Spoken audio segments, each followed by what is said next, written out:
Buenas tardes, un gusto estar con ustedes hoy, haciendo comentarios de la última producción del equipo de trabajo, la burocracia del castigo, el conflicto y sus respuestas en la enseñanza media en nuestro país, en Uruguay. Los investigadores y docentes de la Universidad de la República que nos acompañan hoy es la profesora Nilia Viscardi, profesora del Instituto de Educación de nuestra casa de estudio, la Facultad de Humanidades y Ciencias de la Educación, y también del Departamento de Sociología de la Educación de la Facultad de Ciencias Sociales. La profesora Verónica Viaga, docente, investigadora, también de nuestra casa de estudio y del Consejo de Formación en Educación, y el profesor Leonel Rivero, docente de la Facultad de Ciencias Sociales del Departamento de Sociología. Es un gusto estar con ellos, que nos van a aportar, algunos de los procesos y las conclusiones que se reflejan, y siempre parcialmente, en esta producción académica que articula 10 años de trabajo, al menos una década de trabajo en educación secundaria de nuestro país. Así que es un gusto estar con ustedes para que nos brinden algunas de las reflexiones y aportes que esta producción refleja. Bueno, muchas gracias, Eloísa, y también quiero muy especialmente agradecer al Observatorio de Derecho a la Educación por el diálogo y por la iniciativa. Y efectivamente creo que la contribución que este libro representa, en primer lugar, da cuenta de resultados de investigación que se producen epistemológicamente como inquietud, pero también como perspectiva en aras de cuestionarse qué ocurre en Uruguay con los derechos, con el derecho a la educación, lo cual supone conocer la perspectiva de los alumnos, de los docentes, de la comunidad educativa, aludo al término tal como está definido en la Ley General de Educación, que es un término en debate, en el sentido de que hay definiciones legales, formales, pero tal vez sea de los conceptos que dependen efectivamente de una activación de vínculos para que pueda ser también la comunidad educativa un ámbito desde el cual pensar la educación y un ámbito desde el cual constituir voces que reclaman y que luchan por derechos. El libro da cuenta de las posibilidades que existen de defender el derecho a la educación, muestra resultados de investigación que confluyen en ese sentido, aunque también muestran límites culturales fundamentalmente, anclados en la contradicción que existe entre prácticas institucionales que se generaron hace más de un siglo, cuando nuestro sistema era un modelo en América Latina, pero un modelo en una sociedad que veía a los niños y adolescentes no como sujetos de derechos. Y el libro da cuenta de la dificultad que existe en Uruguay, como en diversos países, de plasmar una nueva visión de los adolescentes como sujetos de derechos, y la educación en sí, como hoy lo concibe la Ley General de Educación, en tanto un derecho, lo cual efectivamente, para llevarse a la práctica, observa obstáculos diversos. Dentro de los nuevos conceptos de derecho, lo que buscamos es mostrar cómo un nuevo concepto de participación se instala. Y aquí mostramos nuevamente un conflicto entre una cultura de participación que tradicionalmente era vista como o un mandato corporativo desde los actores que tenían representación gremial, o un pedido de ayuda a la comunidad, como era una antigua cultura de las comisiones de fomento, de las APAES. Que los adolescentes tengan voz, que los docentes participen, que tengamos una comunidad educativa activa, supone desandar algunos mandatos. Sobre esto ahondarán los compañeros, pero también importa mucho, me importa decir, y por lo que conversábamos en este sentido, creo que tenemos un acuerdo entre todos los que conformamos este equipo de trabajo. La burocracia del castigo, como el libro, fue posible gracias a la realización de investigaciones. Esas investigaciones, es decir, la posibilidad de reflexionar junto con docentes y estudiantes del Consejo de Educación Secundaria, junto con padres, junto con representantes de la institución, fue posible, como decía Turén, hace ya más de 3 décadas, porque la democracia existe, porque las instituciones se abren, porque aceptan el diálogo, formando la investigación parte de ese diálogo. Y la investigación en educación solo es posible en contexto democrático, es decir, las visiones autoritarias, restrictivas, controladoras, la idea de control social está presente en este libro, son las que permiten que nuestro sistema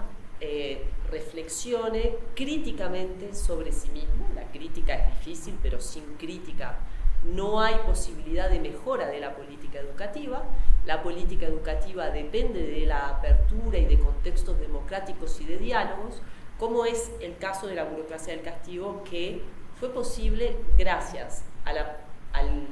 la apertura del Consejo de Educación Secundaria, de la Administración de Educación Pública, del programa de convivencia y de la extensión universitaria, porque muchos de los capítulos se generaron con investigadores de la universidad, estudiantes universitarios de ciencias sociales, de educación, que participaron activamente de estas acciones y también del intercambio de recursos. Entonces quiero decir en este sentido que desde un punto de vista de políticas educativas, la posibilidad de pensar juntos, investigar juntos desde un sistema nacional de educación en el cual participan la UDELAR, la ANEP, el MEC, es, digamos, a través de los distintos consejos y de todos los... es un elemento fundamental para colocar preguntas. Y ahí también, digamos, hay una postura epistemológica y metodológica, ¿no?, en la producción de conocimiento, en esto que nos traía Nilia, digamos, con la posibilidad de un entorno, digamos, de producción académica participativa con los docentes, con la comunidad educativa y los estudiantes y los padres. Pero implica también, desde el punto de vista de la investigación, digamos, incursionar en un abordaje, ¿no? Sí, ahí en el grupo hablamos de algunos giros epistemológicos, teóricos y metodológicos que tienen que ver justamente con, en la medida en que estamos estudiando la participación, hacerlo desde la participación y teniendo presente que los sujetos de la investigación tienen el derecho de coparticipar en la producción de ese conocimiento de diferentes maneras, pero digamos, de validar los procesos, de colaborar en la construcción de los problemas, de cómo se enuncian, de cómo se formulan, de intentar también ser parte en los procesos en los cuales se llevan a cabo, en los territorios, ¿no?, en las comunidades, en los centros, porque en definitiva estamos hablando de ellos y queremos en lo posible hablar con ellos, ¿no? Y de esa manera hablamos de una ciencia dialógica que fomente también justamente procesos participativos y democráticos en la construcción del conocimiento, que de alguna manera sostienen, nos permiten sostener con comodidad, con cierto respaldo, que lo que estamos diciendo nutre también los propios procesos de trabajo e intenta colaborar en eso, y no solamente los procesos de investigación, que también obviamente es muy importante. Ahí en los diferentes capítulos vamos a hacer una progresión, o intentamos hacer eso entre, digamos, los estudios cualitativos y cuantitativos un poco más alejados de la comunidad, si se quiere, a aquellos que se involucran directamente con los actores educativos de diferentes maneras. Tenemos, por ejemplo, biografía, estudios de biografías con docentes, conversatorios docentes, donde a lo largo del año fuimos trabajando en torno a la convivencia y a intentar colaborar con reflexiones, con hipótesis que luego pudieran ser discutidas, criticadas, validadas, sometidas a la reflexión en función también de las propias praxis de cada espacio y de cada docente. Trabajamos muy intensivamente con estudiantes también, apoyándonos con diferentes talleristas y espacios artísticos para que hubiese diferentes formas de lenguaje. Aparece, de las artes plásticas, el sonido, la danza, el teatro, y no solamente, digamos, como una forma de promover espacios enriquecedores y disfrutables, que es de por sí un objetivo, sino también justamente de colaborar en la construcción de conocimiento con las y los adolescentes, aprovechando también sus intereses, sus gustos, su manera de expresarse. Entonces ahí, por ejemplo, hacia el final del libro, aparecen representaciones de cómo es su experiencia escolar, ponen, por ejemplo, en guiones y en escena sus inquietudes, las cosas que disfrutan, las cosas que no disfrutan tanto, una serie de elementos que después pudimos, por ejemplo, poner también en escena con docentes, para que también, así como nos llega a nosotros, llegue a las y los docentes ese mensaje y de alguna manera nutrir en esos procesos de construcción de comunidad que justamente, además de ser una idea, necesitan, en la práctica cotidiana, de insumos en los cuales dialogar efectivamente, encontrarse, generar proyectos. Entonces, de alguna manera, hay como dos giros. Ese giro, digamos, desde los estudios de la violencia a los estudios de la convivencia, donde la creciente importancia de la participación es un hilo conductor, y como correlato metodológico de esos estudios más alejados a las metodologías de acción participativa que un poco orientan o vertebran el libro. Es un desafío, sin duda ha sido un desafío para el equipo, porque cómo poner en palabras todo lo que se tramita en ese vivir con los docentes, porque esta investigación implicó estar con los docentes, poner el cuerpo, intercambiar, muchas veces asistir a muchos no se puede, no vamos a decir, a muchas resistencias, pero poco a poco se fue construyendo un diálogo que permitió dar cuenta de ese sentir de los docentes, de ese pensar de los docentes. Y un elemento central que encontramos es el tema de la autoridad. Los docentes dicen que han perdido la autoridad, dicen un sentimiento de pérdida de autoridad. Y esto lo analizamos en uno de los capítulos a través de los cuadernos de conducta, que es la herramienta que muchos docentes encuentran para poder tramitar esa autoridad perdida, esa autoridad debilitada, esa autoridad que está pero no está, esa autoridad difusa, porque si bien en muchos pasajes los docentes hacen referencia a que perdieron autoridad, también en sus propias prácticas son portadores de autoridad. Entonces creo que un tema central de los docentes, de los colectivos docentes, es cómo se tramita esa autoridad, quizá dejando atrás o revisando la génesis, la matriz de donde viene nuestra autoridad, de un sistema educativo que tenía ciertas características, que hoy tiene otras demandas, otros colectivos, otras necesidades. Entonces es necesario pensarse. En esa clave pensamos junto a los docentes esta autoridad perdida, esta autoridad entre comillas perdida, para poder dar una lectura pedagógica a eso que emerge como síntoma, como problema, que es el golpe, que es el insulto, que es no sé qué hacer con ellos, entré a la clase y se tiran papelitos, no me escuchan, y todo ese signo que aparece en el discurso, pero cómo hacer una lectura pedagógica para decir, ¿qué modelo de autoridad puede habitar la escuela hoy? ¿Y qué responsabilidad tenemos nosotros para pensar juntos y construir una autoridad? Porque ya la autoridad no viene preestablecida o no viene dada, sino que la autoridad se construye. Hay una expresión creadora en esa autoridad. No es posible ninguna emancipación si no hay construcción colectiva y si no hay compromiso y si no hay pienso y cuerpo de todos. Entonces la autoridad sin duda ha sido como un punto central que ha permitido pensar el rol de los docentes en la actualidad, el lugar de los docentes, el lugar de los sujetos de la educación y bueno, trabajar en esa clave de derechos, pensar ese sujeto como totalmente portador de derecho a la educación y claramente la autoridad docente tiene mucho para decir y para hacer con eso. Entonces creo que ahí hay un punto interesante para pensar, también para cuestionar o también para reflexionar a propósito de bueno, el lugar de autoridad que también se le da a los docentes desde la institucionalidad, ¿sí? Porque creo que ahí hay una doble vía de cómo también desde la institucionalidad se construye el lugar de los docentes y bueno, ninguna transformación, ninguna emancipación, ningún cambio posible desde una perspectiva, digamos, avasallante del otro. Entonces creo que ese es el desafío, para que una transformación pueda permear en la práctica, tiene que hacerse. Eso implica mucho tiempo, implica mucho debate, implica mucho diálogo, avances y retrocesos, y creo que en ese sentido las urgencias no son el mejor consejero y la mejor consejera y tampoco la imposición. Entonces creo que el libro nos da muestras de eso, ¿no? De cómo los procesos son mucho más fermentales y complejos y bueno, no es todo tan sencillo y está bueno que así sea, porque la escuela, si bien es una estructura, está habitada por sujetos y cuando habita el sujeto, bueno, no es tan fácil poder predecir lo que va a pasar y entonces eso también nos da expectativa para seguir adelante con todo eso. Ahí me parece que hay un elemento, digamos, que es central, que ustedes ponen en juego, es pensar estos signos que nombrabas, Vero, que dan cuenta del conflicto, pero el conflicto no como algo patológico, sino como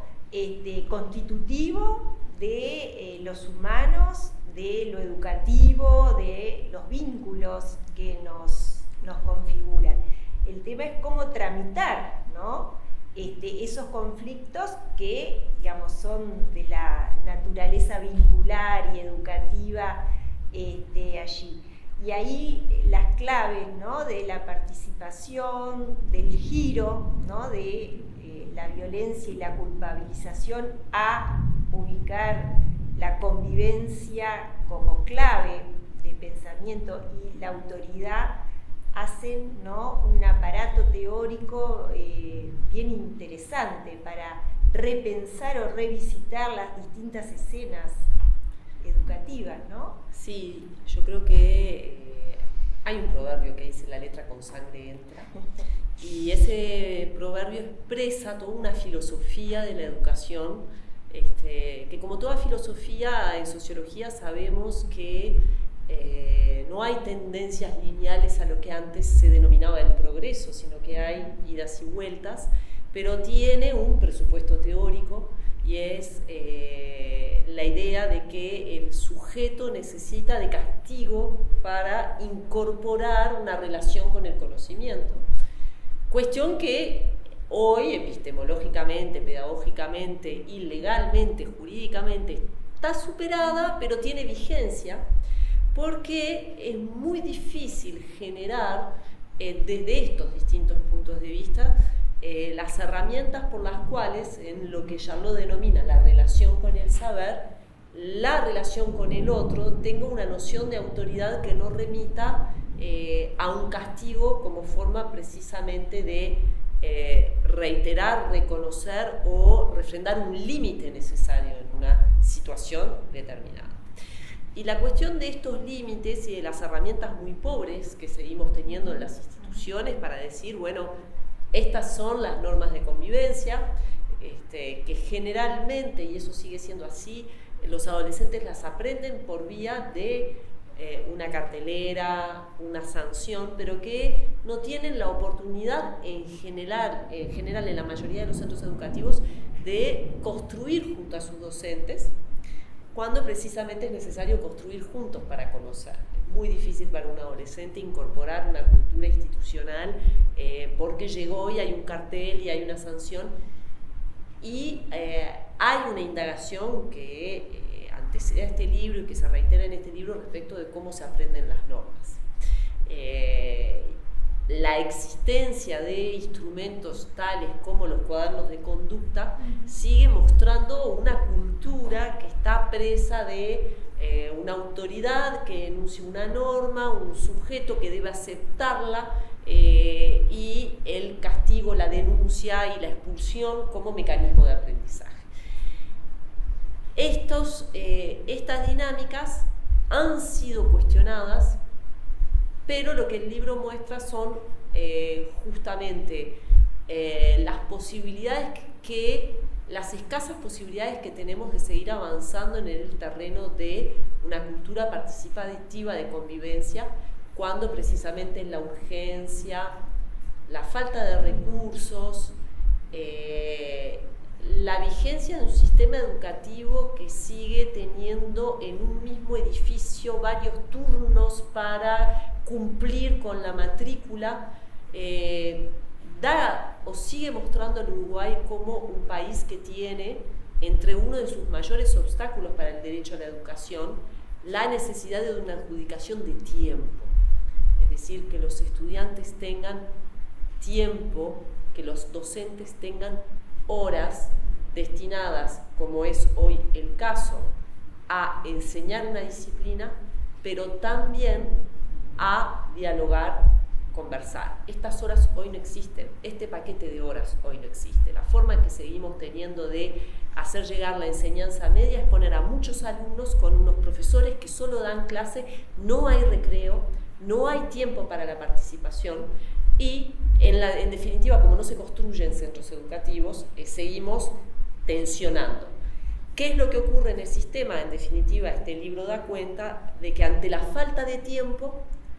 lo que existe como dinámica de asegurar el estar juntos es la sanción, porque sigue siendo, en un contexto de falta de tiempo y de falta de recursos, la forma más económica de regular la cuestión de cómo estar juntos, cuando justamente la adolescencia es una etapa en la cual,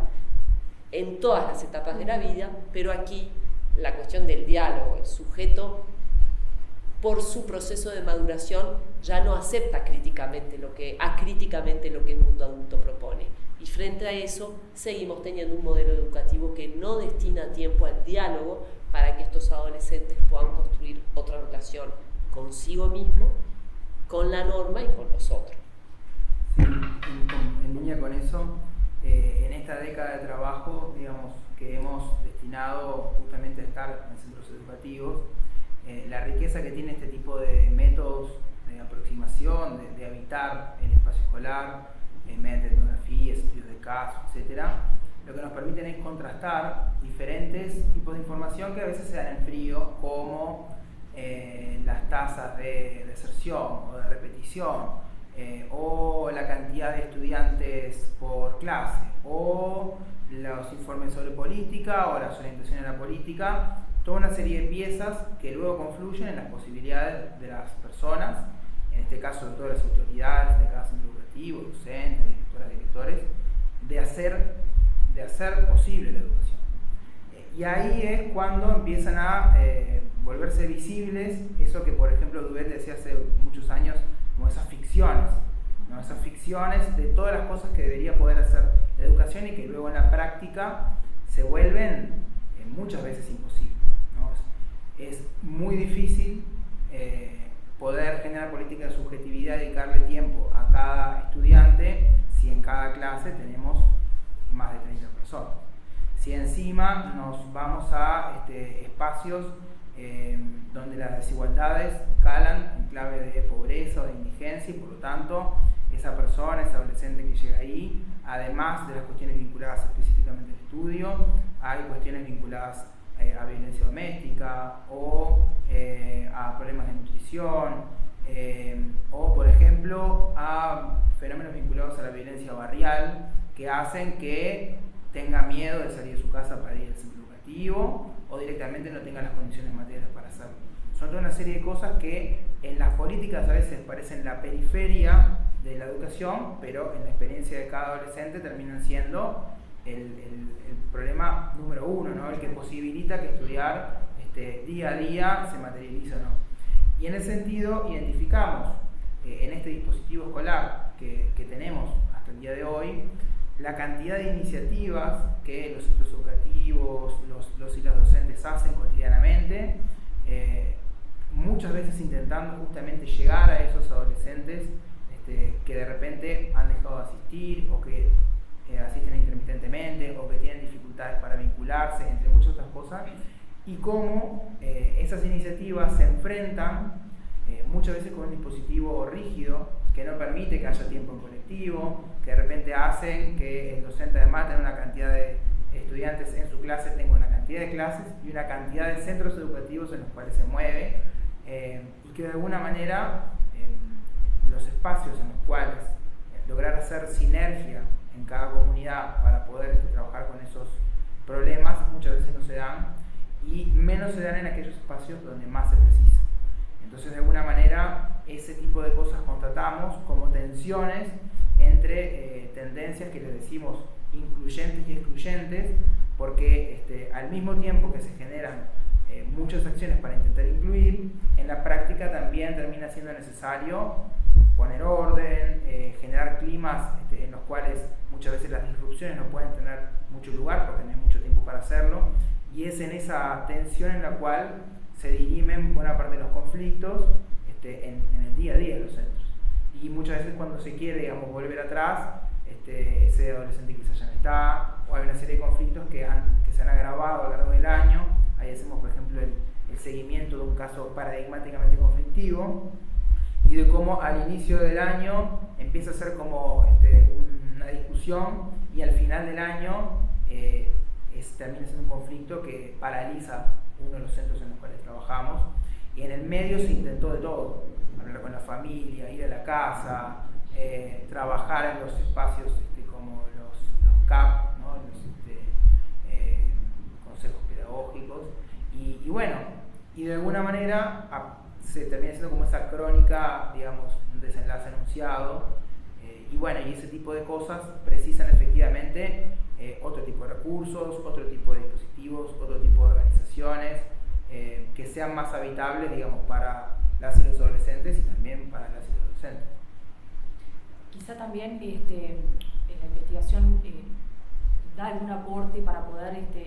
tensar al propio sistema educativo en cuanto a sus trampas, porque por un lado apunta a pensar la educación en clave de derecho, pero por otro lado un conjunto de mecanismos que lo estructuran, que hacen que se expulse automáticamente a los chiquilines, se expulse a los gurises, y a veces de forma muy cruel y solapada, y por eso es interesante una oportunidad para revisar la repetición escolar, el pasaje de grado, para pensar los recreos, para pensar el tiempo y el espacio escolar, que muchas veces las dificultades de la educación se colocan, o en general se colocan en sujetos. Bueno, los chiquilines que no hacen esto, los chiquilines que no aprenden, o los profesores que hacen esto, los profesores que hacen lo otro, pero en definitiva, bueno, interesante es ver y poner la lupa sobre el sistema educativo y qué puede hacer ese sistema educativo para poder transformar. Que hay una cuestión de que muchas cosas se hacen por inercia, pero bueno, como se construyeron de una manera, pueden desarmarse y construirse de otra. Porque creo que de eso se trata el avance de las sociedades. Creo que el desafío es decir, bueno, si la repetición no está dando el resultado o no está haciendo lo que nosotros estamos buscando, porque realmente no genera esto que se propone como el derecho a la educación, bueno, quizá hay que revisarlo, quizá hay que pensar en formatos, pensar nuevas formas de transitar el espacio escolar, formas de habitarlo. Entonces creo que la investigación aporta un poco en esa clave de pensar una política educativa que se mire y piense el sistema realmente teniendo como base a los gurises. Creo que ahí hay un desafío, pero genuinamente, no desde el discurso, sino genuinamente, realmente quererlos tenerlos en la institución, acompañarlos y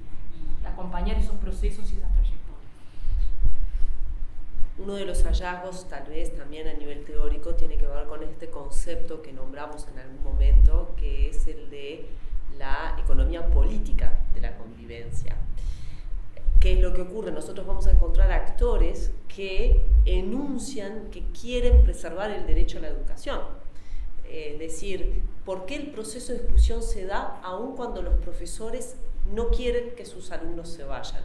Y una de las respuestas del libro, en los diferentes capítulos, los cuadernos de conducta, el juego, el impulso a la participación, o el trabajo etnográfico a lo largo de un año, está precisamente en la falta de tiempo para dialogar y acompañar, que no debe entrar en competencia en ningún momento con la enseñanza y los saberes, pero que sin la inversión en tiempo de recreo, tiempo entre un aula y otra, tiempo para que los estudiantes, si tienen hambre, se sienten mal, les duele la espalda, quieren ir al baño, puedan precisamente vivir de forma agradable, tengan bienestar en la institución, que es muchas veces lo que indirectamente sostiene la educación privada, que por una cuestión de recursos, aunque tenga los mismos planteos filosóficos, los mismos docentes, la falta de, de inversión en infraestructura, en bienestar, en tiempo en la institución, determina muchas veces que cuando hay un conflicto, como no hay tiempo para abordar el conflicto, pensarlo, contactarse con la familia, entonces, ¿qué es lo que ocurre? Se da la expulsión aun cuando los mismos responsables de la educación no estén de acuerdo con el resultado de ese proceso. Pero no existen los recursos. Entonces, la seguridad jurídica, el derecho a la educación, se tiene que promover con una economía política de la convivencia que la permita y que hoy pasa por el diálogo y el tiempo con los adolescentes. Ahí una tal vez de las cuestiones que buscamos que el libro señale en las contradicciones, ¿no? que se observan. Bueno, uno de los pasajes del libro recupera algunas biografías, entre ellas la biografía de una directora que pasó por distintos estamentos del sistema, digamos, y hace un recorrido y una lectura que permite dar cuenta de cómo ella fue haciendo ese proceso y cómo fue haciendo ese proceso de construcción de su propia labor docente. En el ensayo, en el error, en el pensar, en el desarmar, en el volver a ser. Esta directora nos cuenta de cómo construyó el vínculo con los estudiantes, cómo construyó la participación con las familias y cómo eso fue fruto de un trabajo que requirió tiempo y muchísimo esfuerzo y cuerpo, porque los dispositivos muchas veces saldan las discusiones y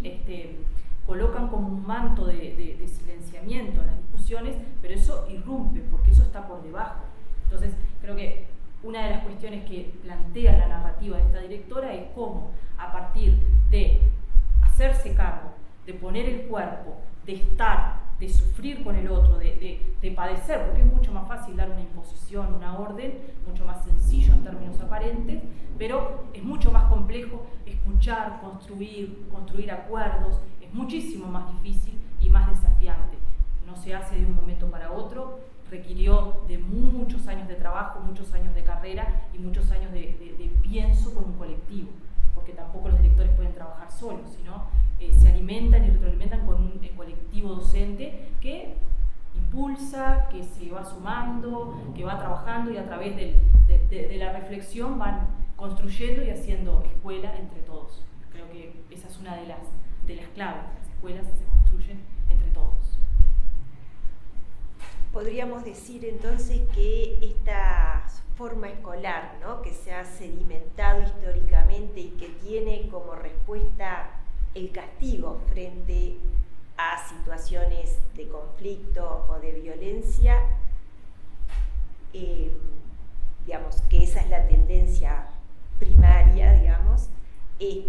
Los sujetos y los sujetos colectivos, aunque hoy día cuenten con pocos espacios, además de pocos tiempos, con adversidades de distinto nivel, es posible otra forma de construir, digamos, la relación educativa, el vínculo pedagógico con los otros y con el saber. Sí, una de las cosas que me parece de las reflexiones que surgen de este libro y que orientan también lo que seguimos investigando, tiene que ver justamente con la evidencia de la necesidad de generar espacios de reconocimiento de los diferentes actores del sistema educativo como parte misma de construir otro tipo de participación. Eso en buena medida tiene que ver con promover otra cultura política en la escuela. Ya, digamos, en la evidencia de la última década, a partir, por ejemplo, de la construcción con la Ley de Educación y el Consejo de Participación, se evidenciaba su uso no extendido o no universalizado en todos los centros. E incluso cuando se utilizaba, la posibilidad de sacarle más jugo a ese espacio como un espacio de promoción de ciudadanía. Eso que aparecía, ¿no?, en el censo de convivencia en 2015 y un poco mismo en los trabajos anteriores, de alguna manera hay indicios para pensar cómo se ha empobrecido, cómo se ha subutilizado, e incluso, bueno, a partir de las reformas recientes también, de la pérdida de espacio de participación de la propia docente. Entonces, en los diferentes niveles del espacio de la institución educativa, hay para pensar cómo hay lugares donde promover la participación, que tiene que ver justamente con ser parte, apropiarse de la experiencia educativa en el caso de los estudiantes, apropiarse, digamos, y poder aportar a su trabajo en el caso de los docentes, ser parte de la vida escolar de hijas e hijos y gente querida por parte de la comunidad. Entonces, digamos, esos son espacios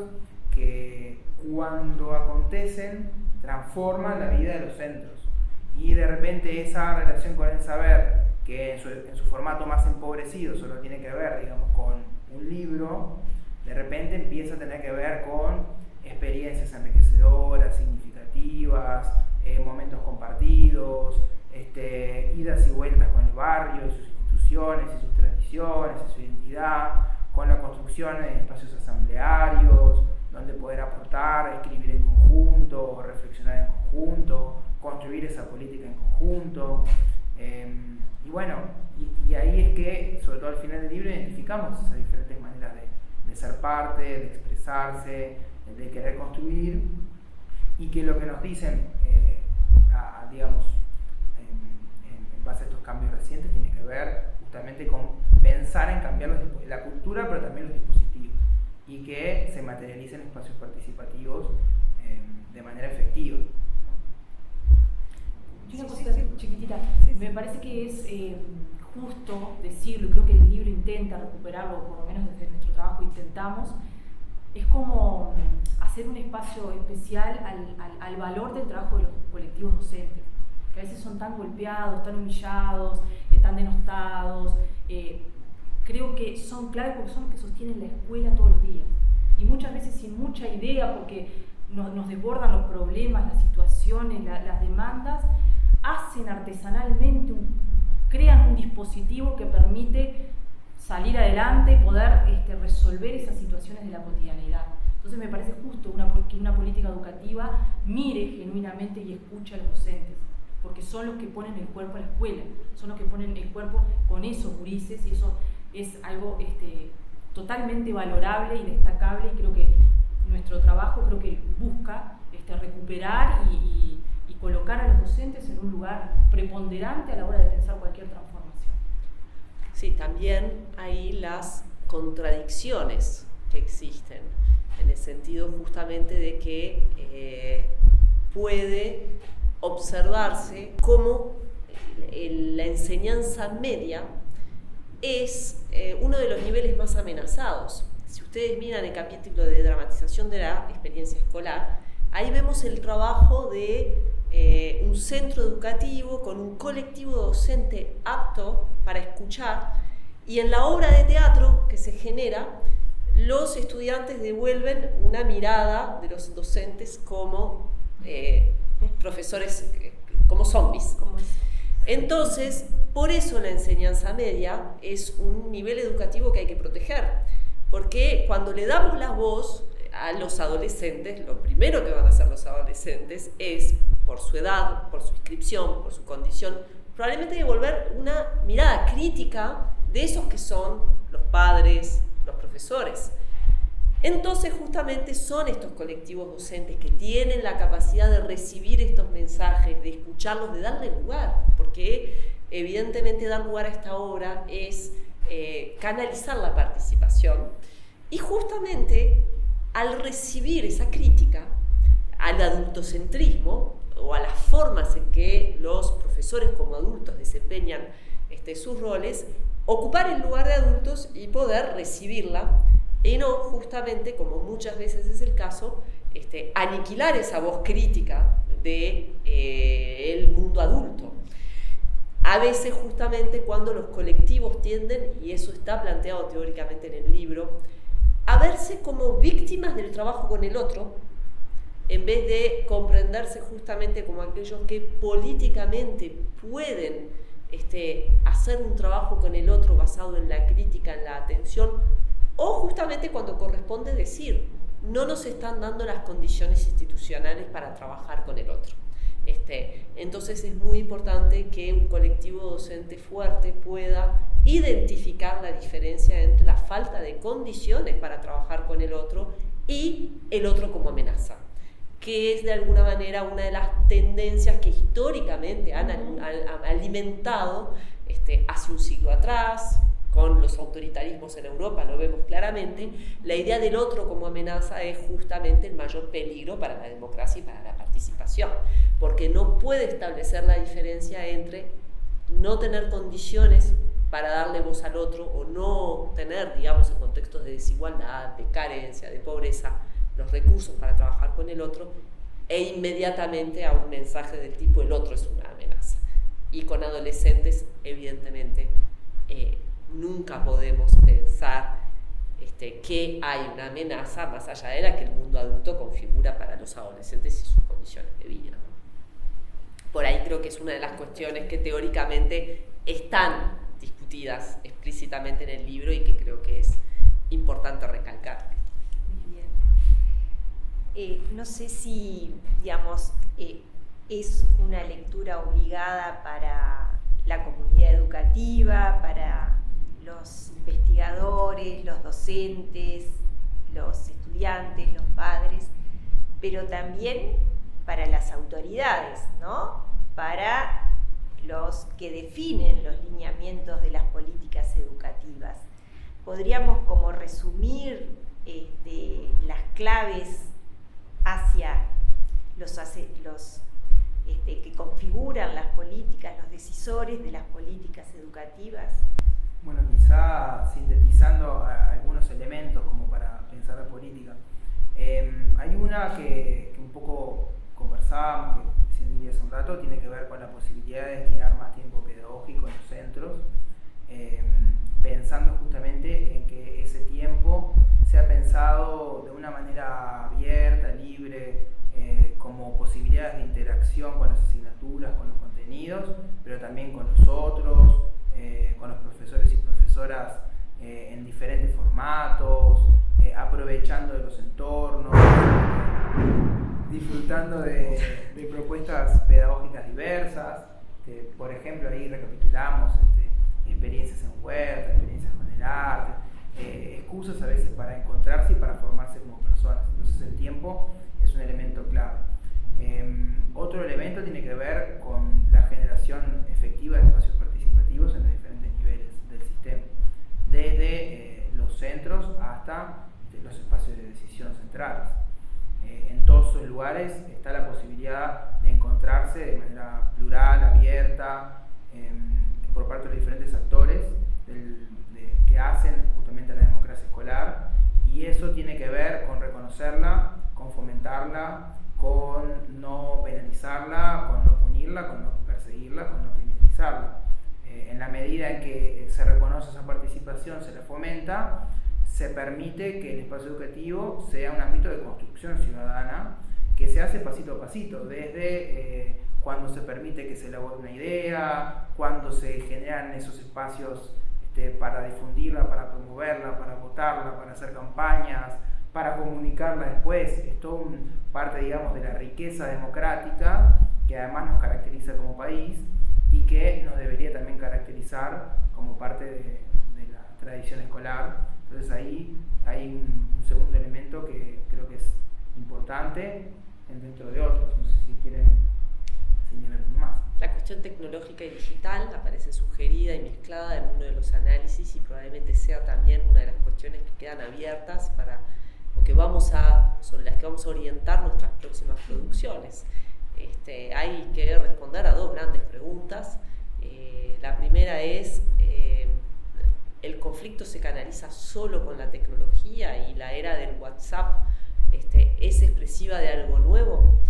¿O justamente tenemos que reflexionar entre la relación entre convivencia, participación y tecnología, justamente evitando colocar o mostrificar o generar escenarios en que contradictoriamente lo que la gente percibe como una nueva tecnología, las redes, la comunicación, no es más o no sigue siendo más que la preponderancia de la cultura escrita y la denuncia, o sea, la utilización de algo que quedó escrito en una cadena de WhatsApp para no dialogar en copresencia con el otro. Y justamente la única ventaja de esas tecnologías es que son democráticas. La amenaza aparece en todos los sectores sociales y en la medida en que en la educación privada esto emerge como conflicto, tenemos ahí una deriva de mercado que determina que va a haber una necesidad y que hay una necesidad de reflexión sobre la convivencia en toda la sociedad, ¿no? También creo que pensar en sostener las trayectorias educativas tiene que ver con entretejer todo lo que pasa afuera del aula, porque cada docente, digamos, tiene control de lo que pasa puertas adentro, pero después lograr saber lo que pasa fuera de esa clase, fuera de ese centro, implica que cada centro educativo tenga equipos que tienen horas, que tienen capacidades técnicas para poder trabajar en hacer seguimiento de esas trayectorias, conocer qué está pasando en la vida de las y los adolescentes. Hay que recordar, y más en la pospandemia, que los centros educativos son lugares particularmente importantes para el ejercicio de derechos de las y los adolescentes. No solamente del derecho a la educación, sino de la otra cantidad de derechos que se hacen posibles a partir de que esa persona está en el espacio educativo. Son los centros, por ejemplo, los espacios donde se detectan cuando hay situaciones de violencia, cuando hay situaciones de precariedades múltiples, cuando hay, por ejemplo, transformaciones que tienen que ver con las identidades. Son espacios donde se resguarda, se protege, y para que eso sea posible implica, por ejemplo, como lo vienen solicitando las y los estudiantes, que haya equipos de psicólogas y psicólogos, trabajadores sociales, que se pueda atender a una cantidad de elementos que son necesarios y que quizá en el diseño original del sistema educativo se pensaban como algo periférico, pero cada vez más se evidencian como algo central para que el derecho a la educación se efectivice. Creo, como para un aporte, creo que en la convivencia y en el vínculo es que se juega la educación. O sea, a veces pensamos, bueno, la transformación de un currículum, la transformación de, bueno, competencias, contenidos. El partido se juega en ese intercambio entre los donde se construye la relación pedagógica. Por eso es tan importante tomar un tiempo y desde la política educativa hacer una apuesta a eso, a construir espacios que genuinamente permitan habitar la escuela con otros. Bueno, muchas gracias. Bueno, invitamos a todos a visitar o revisitar este libro que salió este año, fruto de 10 años de investigación con un abordaje epistemológico y metodológico desafiante en el campo educativo. Muchas gracias a los compañeros por haber estado y hacer estos aportes que esperemos